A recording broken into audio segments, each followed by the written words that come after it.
None of the people telling you to worry about coronavirus are actually worried about coronavirus. Have you heard me say that before? Oh, we have new examples tonight, and we have the great Carol Roth joining us next.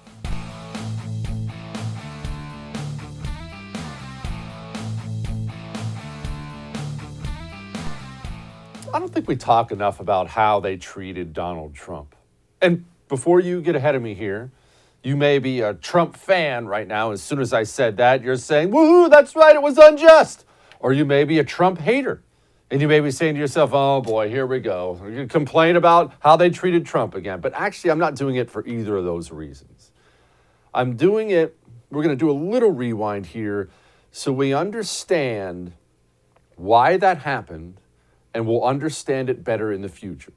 Donald Trump, for better or for worse, I say for better, was what I call a system disruptor. You know, we have a corrupt system now. I've talked about it 1,000 times. I talked about it last night on the show. We have a corrupt system. And when a system gets really, really gross and rotted and corrupt, it really starts to protect itself more than ever. And historically, this is historical. This happens in nations all over the world throughout time. Somebody will eventually step up, take the reins, try to take the reins, and the system views him as a threat and tries to purge him. I was thinking last night about how they talked about Donald Trump and his travel bans. Don't you remember when COVID first hit and they started talking about travel bans right away? Now, keep in mind, before we get into all the specifics of what Joe Biden said, banning travel from a place that has sick people is the most basic concept in the prevention of the spread of disease. This was done long before there were cell phones and TVs and everything else. This was done in ancient times. Oh no, that town a couple miles over has a plague. Guess who's not getting in this town? Anyone from that town. Let us know when it clears up. That's how it's done. You ban travel from places that have disease. And Donald Trump announced his travel ban, and it was called by Joe Biden and everyone else under the sun xenophobic several times. This is xenophobic. This is racism. It occurred to me, remember, we are going to have another Republican president, Lord willing, one day. When they turn all the outrage up to 1,000 once again because he's a system disruptor, just remember why. Remember why these people do all this stuff. Remember it. But back to Joe Biden. I do enjoy that Joe Biden is on record. We have all the receipts. He's on record calling this xenophobic. Travel ban is xenophobic. He can't do this. That's ridiculous.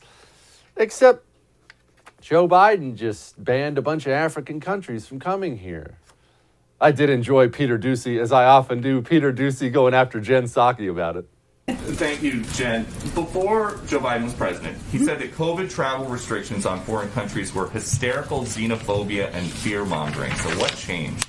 Well, I would say first, to put it in full context, Peter, what the president was critical of was the way that the former president put out, I believe, a xenophobic tweet and how he called what he called the coronavirus and who he directed it at. The president has not been critical of travel restrictions. We have put those in place ourselves. We put them in place ourselves in the spring. But no, he does not believe. He believes we should follow the advice of health and medical experts. That's exactly what he did in putting in place these restrictions over the weekend.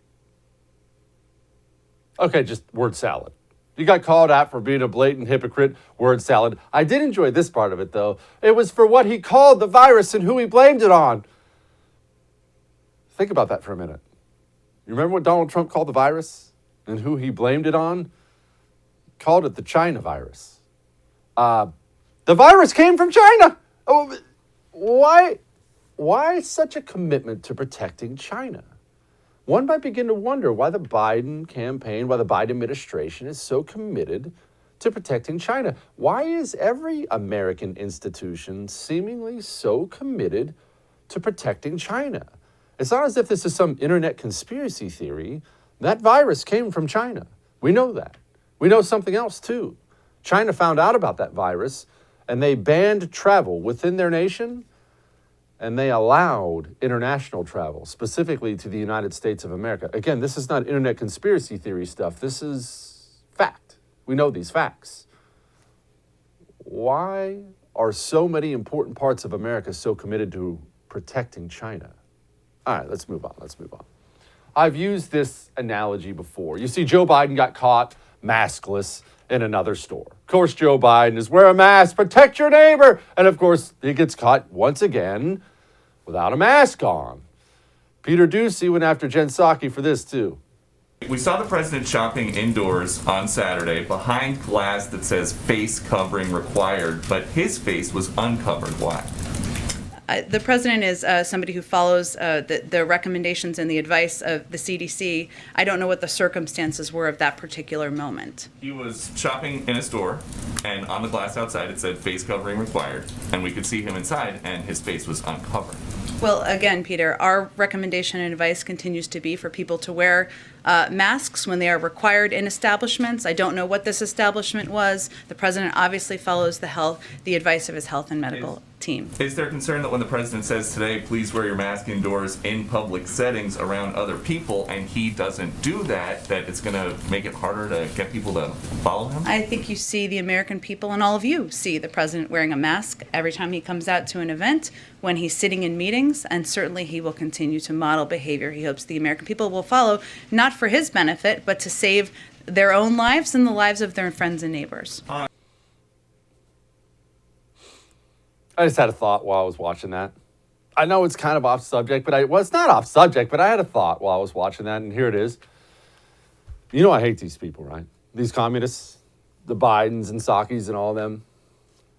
Doesn't this make you feel a little bit better? Don't we all need something to feel better about? Doesn't this make you feel a little bit better? They really do wear those stupid masks all the time. Those obnoxious masks, you can't breathe in them, they hurt your ears. These idiots, for the cameras, they wear them all the time. It cracks me up. All right, so setting that aside. All right, why did Joe Biden get caught without a mask on in a store? I've used this analogy before, but I'm going to use it again because it was so brilliant the first time I used it. In all seriousness, let's say you and I, let's say we live together. We live in the same house. You get up one morning, and I'm staring out at the front lawn, and I say, hey, don't go on that front lawn. You say, why? I said, well, there are landmines all over that front lawn. You can't see them, but they're all over there. One wrong move, boom, you're gone. It's too dangerous. Go out there and you're going to die. And then a couple hours later, you go look out the front window, and I'm out there on the front lawn. I'm making phone calls. I'm dancing around just all over the front lawn. Would you say to yourself in that moment, Jesse's a hypocrite? Well, maybe, but what would be the real message you would take from that? There aren't any landmines in the front lawn, are there? There's a reason Joe Biden, Nancy Pelosi, Gavin Newsom, Andrew Cuomo, AOC, your local politician, Lori Lightfoot, Bill de Blasio, you name the American politician on the left, they've been caught violating all these mask and distancing rules 1,000 times, and there's a reason they've all been caught violating these rules. It's not because they're hypocrites. It's because they're not worried about coronavirus. They're not worried about getting it. They're not worried about spreading it. So why do we still have people like Joe Biden speaking to us like this? I expect the new normal to be everyone ends up getting vaccinated in the booster shot, so we reduce the number of people who aren't protected to such a low degree that we're not seeing the spread of these viruses. Are lockdowns off the table? Yes, for now, yes. Dr. Fred, why is that? Well, because we're able to, if people are vaccinated and wear their mask, there's no need for the lockdown.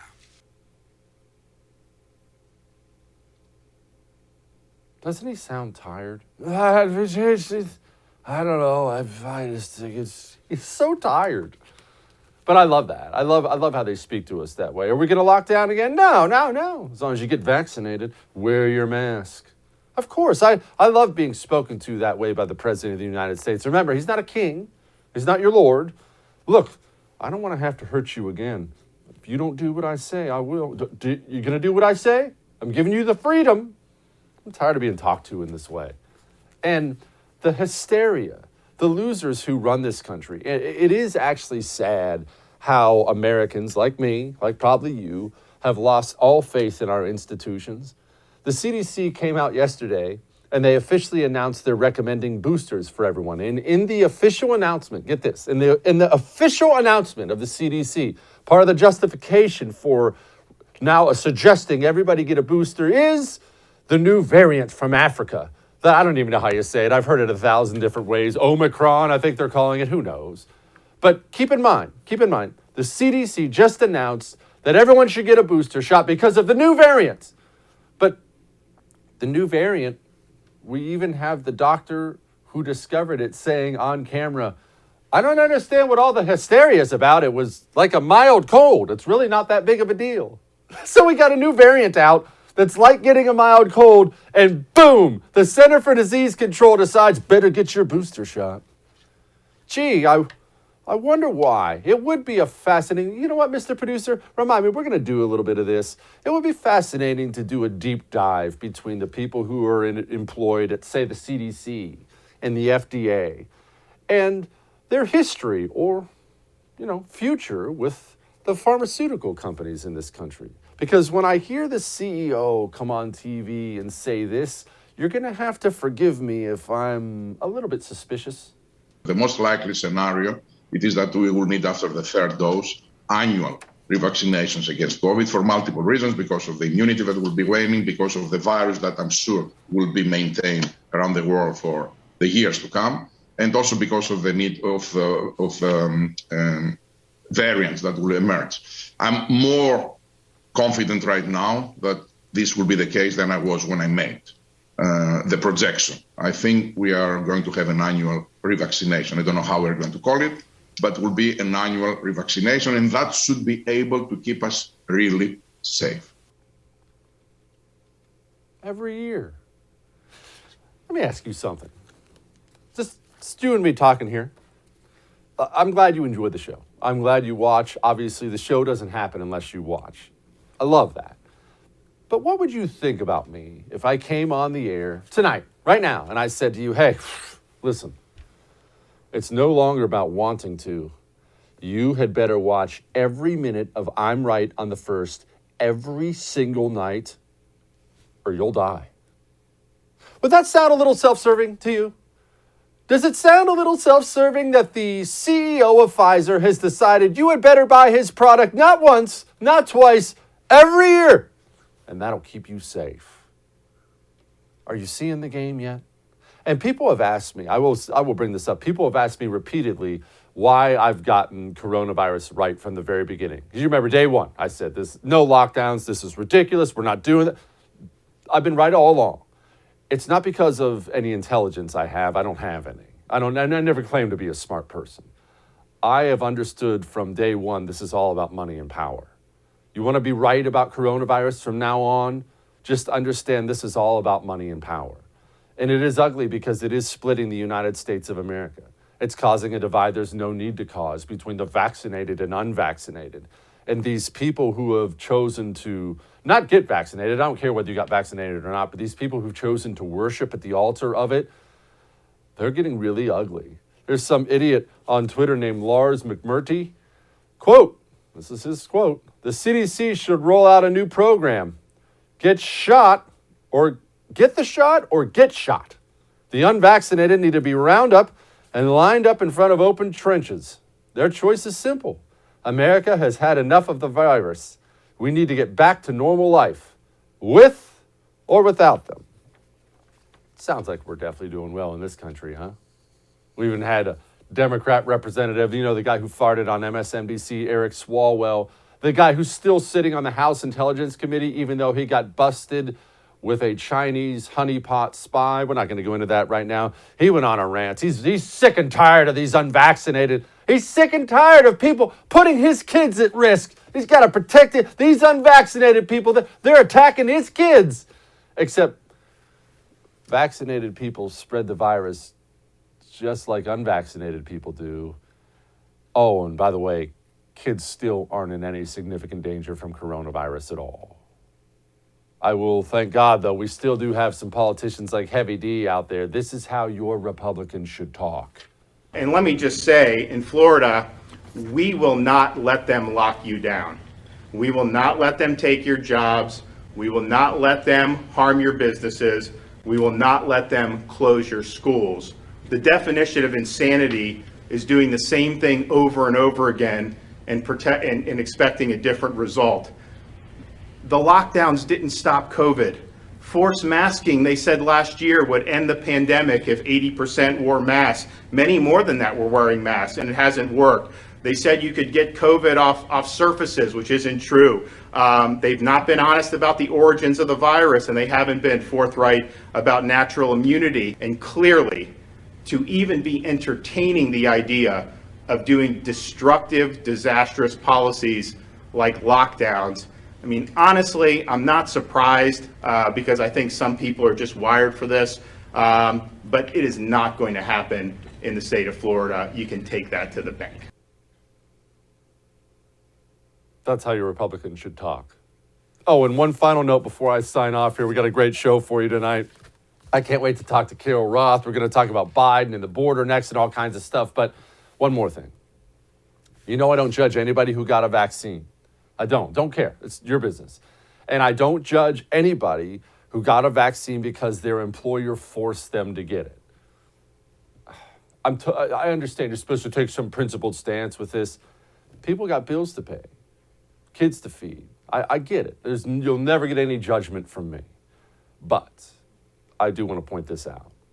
For every single person out there watching this show who has chosen to defy their employer mandate and not get that vaccine, please keep going. Just know, for whatever this is worth to you, I admire you as a freedom fighter, as the freedom fighter you are. And there's something else. It's not just one of these things that, it doesn't mean anything.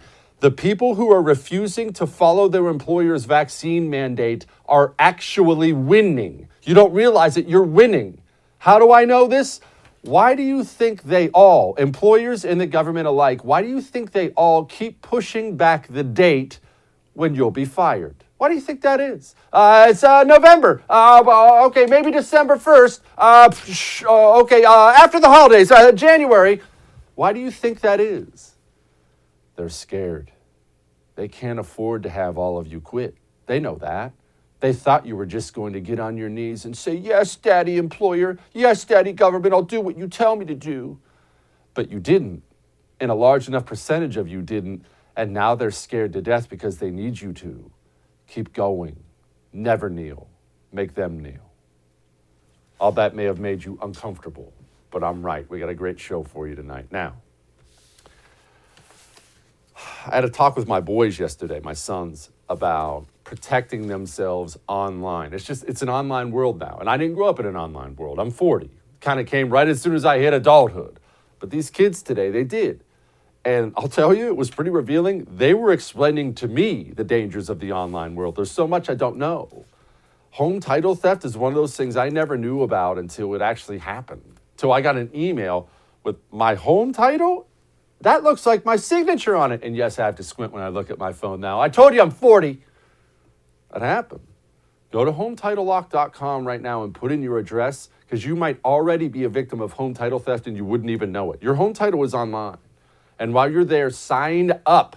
Go to HomeTitleLock.com. Use the promo code RADIO for a special deal. HomeTitleLock.com, promo code RADIO. We'll be back.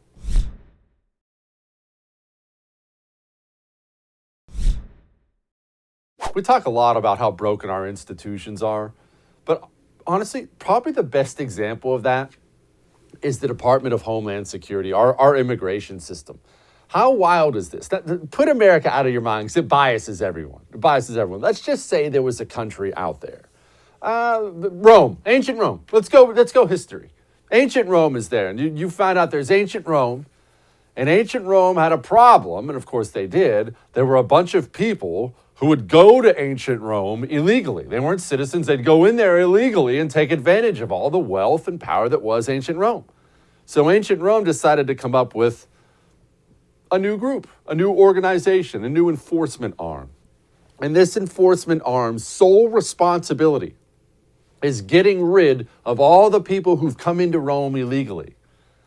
And then this new enforcement arm announces publicly, We're not going to deport people. You'd laugh. You'd say, what is this, some kind of stupid historical cartoon? That can't possibly be real. You're living in it. That's us. This is the DHS Secretary Mayorkas. This is what he said. Quote, the majority of undocumented non-citizens, oh, I love these. I love the language. The majority of undocumented non-citizens who've been here for many years and who have contributed positively to our country's well-being are not priorities for removal. We are not only not removing these people, the head of the DHS is publicly announcing we have no intention of doing so. And oh, did I mention what you're seeing there right now is a caravan of over 3,000 people on its way from Mexico to the border.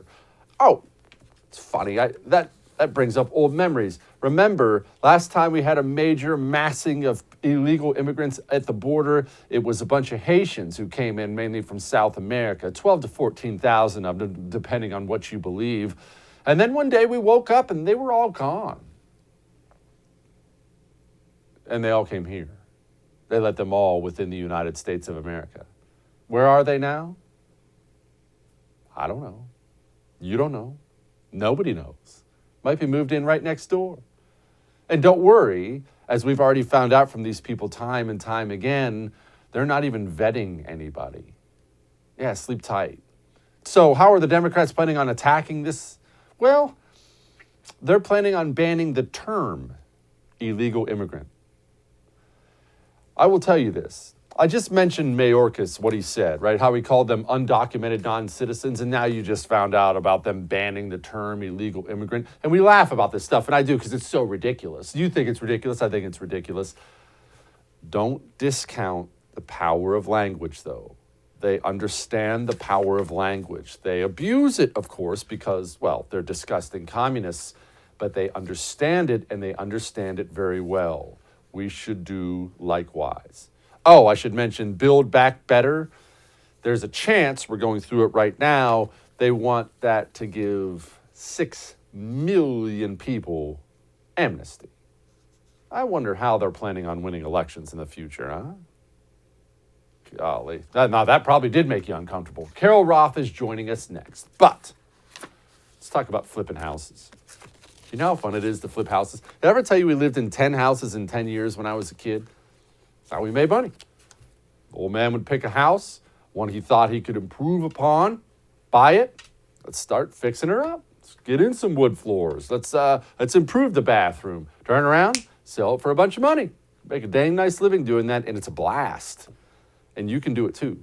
If you go to flippingmadeeasy.com, flippingmadeeasy.com, and you subscribe, use the promo code Jesse when you go there. It's everything you need to know. Oh, what are the opportunities in your area? They're on flippingmadeeasy.com. Vendors, who could you even call in your area? Who's trusted? Flippingmadeeasy.com.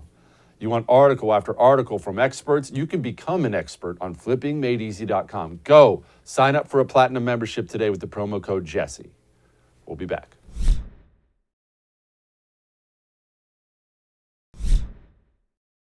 I don't even know if I have to introduce her anymore, but here's Carol Roth, recovering investment banker and author of the book I've been telling you to buy for a while now, The War on Small Business. Carol, okay, the federal government, they keep saying they're going to run out of money in like 4 days. What does that mean? I thought they just had a big printer. They're always running out of money. It's always going to be a giant crisis. Every year we're going to be thrown into bankruptcy because of the debt ceiling. You know, this political theater is so frustrating. I've been talking about it on air for pretty much a decade now. And every year it's like the same movie. Like they just keep putting it out like an action film, like a comic book movie, so to speak. And it always ends the same way. They always end up raising the debt ceiling. And the challenge that we have is that this is not a way to be fiscally responsible, because raising the debt ceiling is basically just paying for stuff we've already bought. It's not authorizing new spending. So what we really should be doing is tying the payments for any new spending together with the debt ceiling. That would probably make a lot more sense. So if you're going to propose something that we're going to buy, we should figure out how to pay for it at that time. And frankly, we should make sure it is paid for and we're not taking on new debt. But then we wouldn't get to go through all of this wonderful theater and create all of this drama that everything is going to go, south if we don't raise the debt ceiling. Carol, now, I admit I'm not the oldest person in the world. I'm certainly not the youngest person in the world, as you can tell by all the gray in my beard. But I feel like I only heard the word debt ceiling about the time Barack Obama got elected. And now it's every other week we've got to raise the thing. What happened? Is this like 15 minutes ago this thing came around? Well, as the oldest person in the world, I can tell you that it is somewhat of a newer concept, and that is because of the explosion of spending and debt that has happened over the past, kind of a couple of decades, so to speak. I mean, if you go back to 1999, 2000, not to say that we didn't have a substantial amount of debt, but it was something that made sense within the context of the GDP and within the context of taxes, et cetera.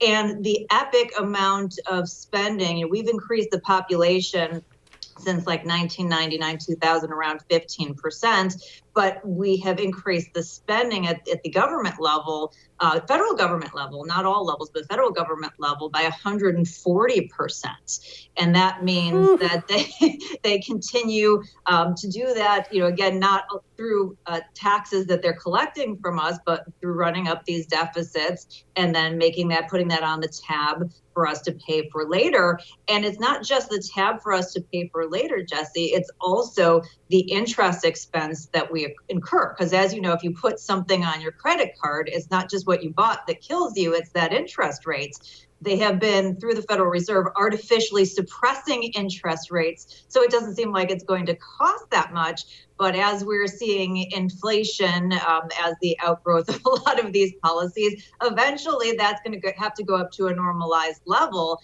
And then it was projected within 10 years, and I think this could be conservative, that 30% of all tax dollars are going to be for interest on the debt, which means paying for things that we've already bought and making that purchase more expensive. And that's where all of this becomes, true insanity. By the way, just a quick side note before I go back to Carol here. I just want everyone here to know, never, ever, ever carry a month-to-month balance on your credit card. Never, ever, ever. I don't care if you're 15 and your parents helped you get it, or you're 95. Never pay a dime of interest on your credit card, you nutballs. All right, Carol. Wait, no, why the explosion? Just say that and not let me add it in. This is one of my dad's present peace tenets is do not buy things that you cannot afford. So, debt is for an investment. It is not for an expense. Like Jesse said, don't put stuff on your credit card that you can't afford.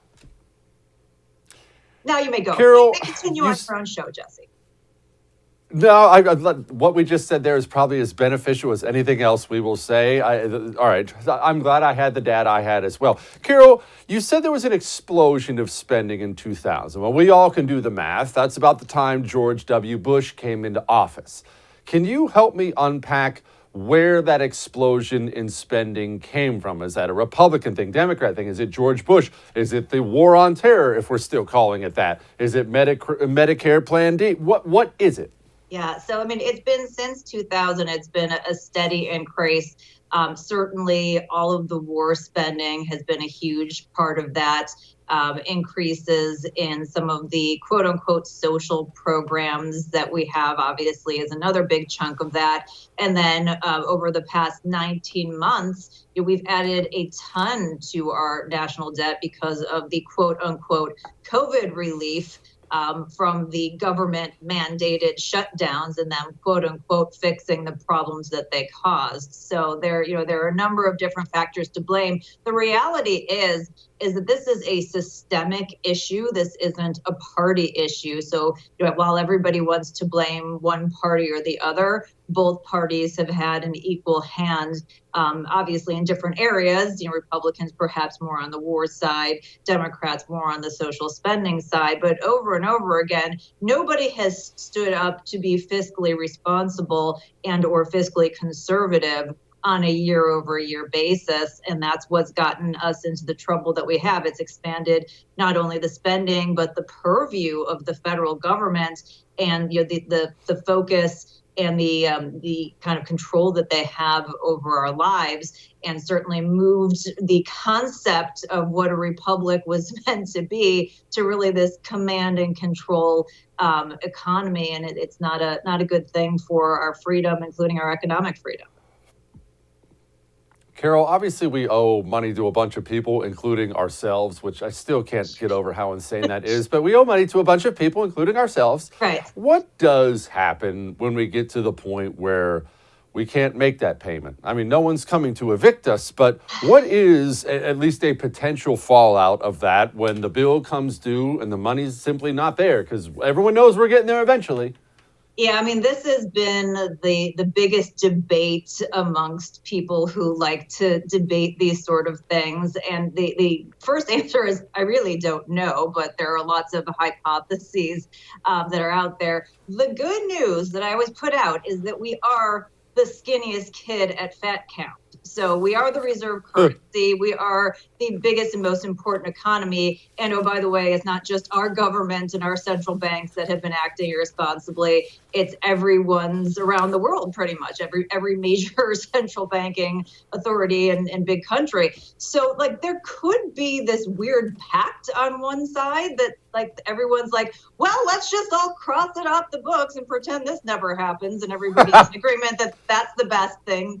And it could be that, they try to tax the quote unquote wealthy, which always means taxing the middle class more and more to try and get more money in. But eventually economics don't work. And what happens is it threatens our currency. It threatens our currency is backed by the quote unquote faith in the government, which is really the faith in our economic system.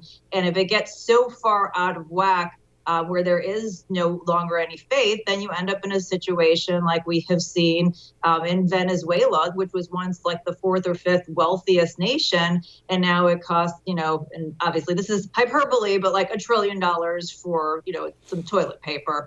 But again, we are that skinniest kid at fat camp, so I'm sure we will leverage that. The likely, I hate to say this, Jessica, but the likely thing that happens is, some sort of distraction, some sort of horrible situation, manufactured war or whatnot, to distract from the problem and to create a rebuilding scenario. And unfortunately, that's the kind of mentality that the central planners have. Yeah, well, what's that old saying? I don't remember who said it. When goods stop crossing borders, armies will. Carol Roth, thank you so much. I appreciate you. Man, she's the best, but daggone, we are in some trouble. All right. Debt. We just talked about credit cards. You have any debt? It's all right. It's all right. Look, you can't undo what's been done. At one point in time in my life, I was a young Marine, dumb. Not that I'm smart now, but I was a young, dumb Marine, and I discovered gambling for the first time. And do you know that I walked into a casino, having gambled once? That this was my first time ever gambling in my life, and I pulled every dime I had out of the bank and lost every dime in one night at the casino. Do you know that? You haven't done anything financially dumb as the things I've done, so I'm not judging you. But if you're in debt, if you owe $10,000 or more, credit cards, whatever the case may be, make a phone call. Forget about the embarrassment.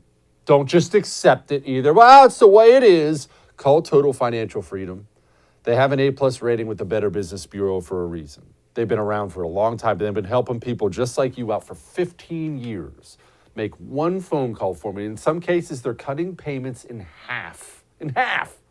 877-332-8291. Make sure you tell them Jesse Kelly told you to call.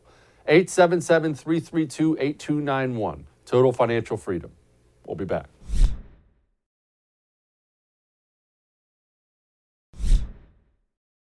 There is more envisioned in the Build Back Better law. I'll give you one example. It contains incentives to make it more affordable to buy an electric vehicle, up to a $12,500 discount in effect for families thinking about getting an EV. Families that once they own that electric vehicle will never have to worry about gas prices again. Joining me now to talk about that brilliance and other things is Ohio Senate candidate, also former treasurer, and more importantly, United States Marine Josh Mandel.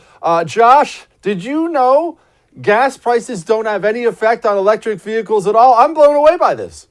These guys are crazy. Whether it's Pete there or President Biden and a lot of the other socialists there in Washington, this is what they're trying to do.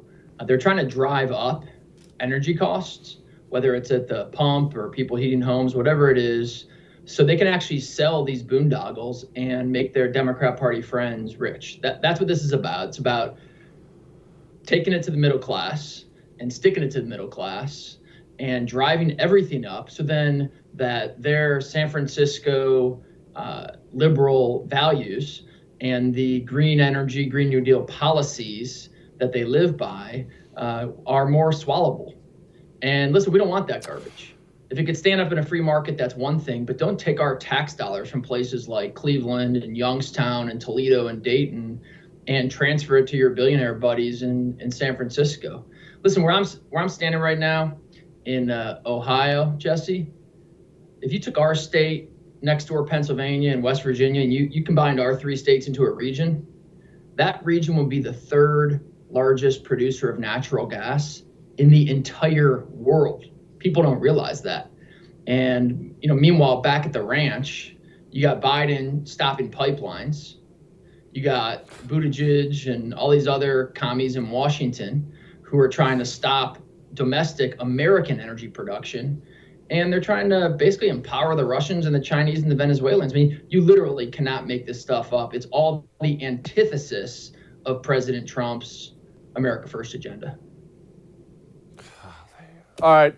There's a headline out there. There's a coming story that I'm extremely passionate about. I know you are as well. Everyone knows I'm about as absurdly pro-life as you can get. We have Mississippi challenging Roe versus Wade. Josh, I'm not hopeful because it never seems like these things work out. But, man, I sure hope it does. I think it is a pockmark on our nation, what we have done to the unborn. I agree 100%.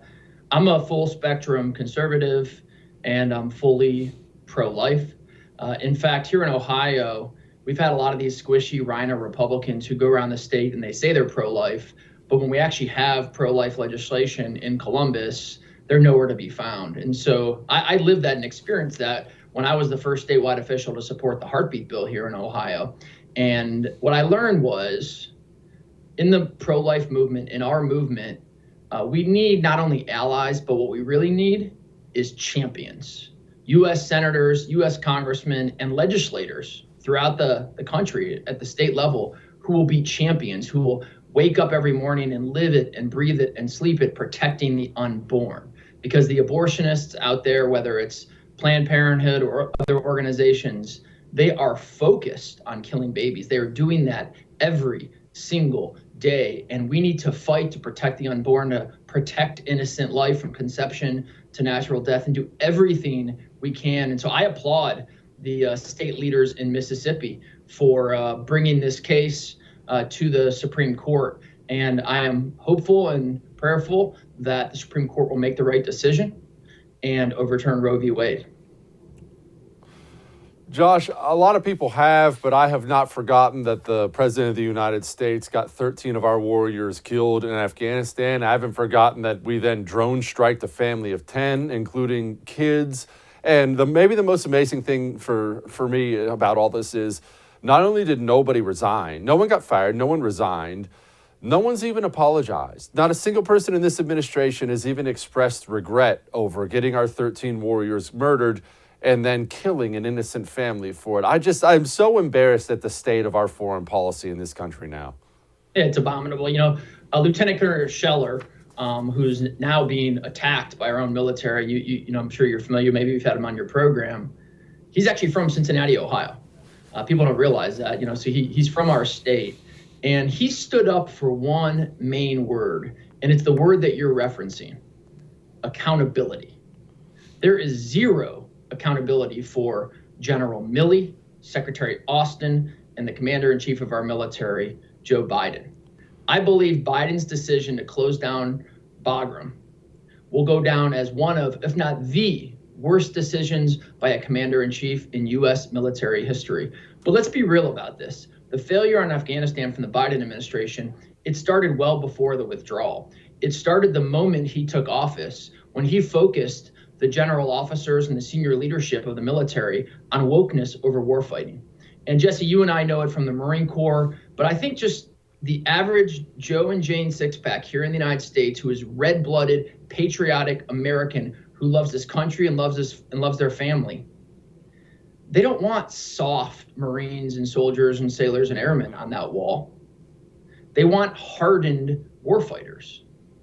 And what Biden has done and what Milley and Austin have enabled and carried out is the softening of our military. I don't know if you saw over the weekend, but there was actually a movie that came out in China. And it's now the #1 grossing movie in the history of movies in China. And the movie is about the Chinese military defeating the American military and taking over America.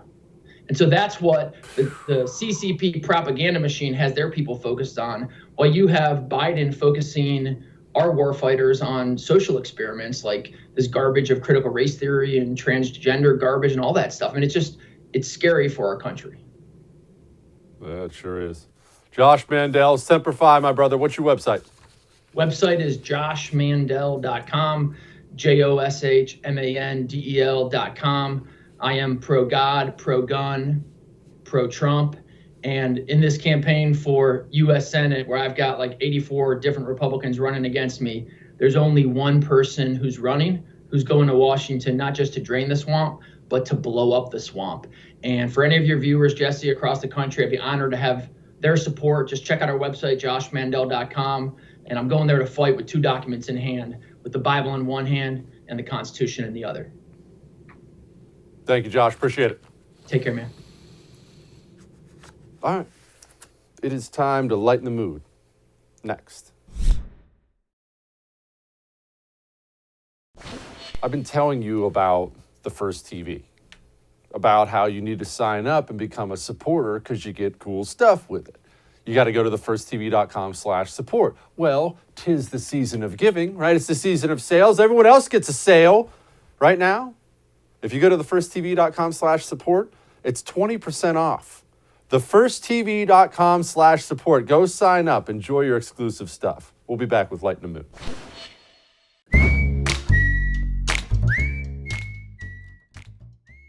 Remember that conversation we had yesterday about my burgers and how you can have them for breakfast and you can put an egg on there and you want the yolk to be runny? And then somebody, because half my viewers are psychopaths, someone sent me a video of himself drinking raw eggs like Rocky Balboa. Well, some guy went out on a date, and he did this. What do you do for a living? I'm a sale.